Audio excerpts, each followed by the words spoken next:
Žaidžiant paplūdimio tinklinį, dirba visas žmogaus kūnas.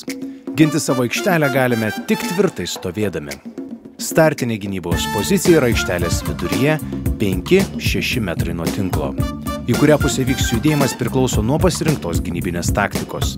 Į vieną ar į kitą pusę pajudėjęs žaidėjas turi užsimti poziciją šalia užtvaros, taip, kad viena ranka galėtų pasiekti kamuolį šalia užtvaros, o kita kamuolį skriejantį toliau nuo užtvaros.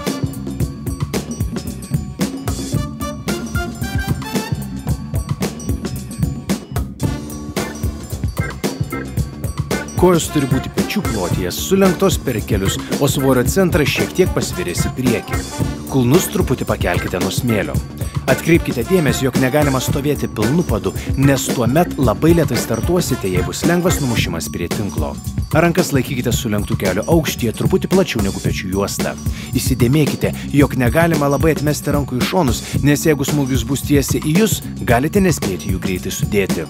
Gindamiesi per daug neįsitempkite, tada judėsite greitai, o smūgius atremsite tiksliai.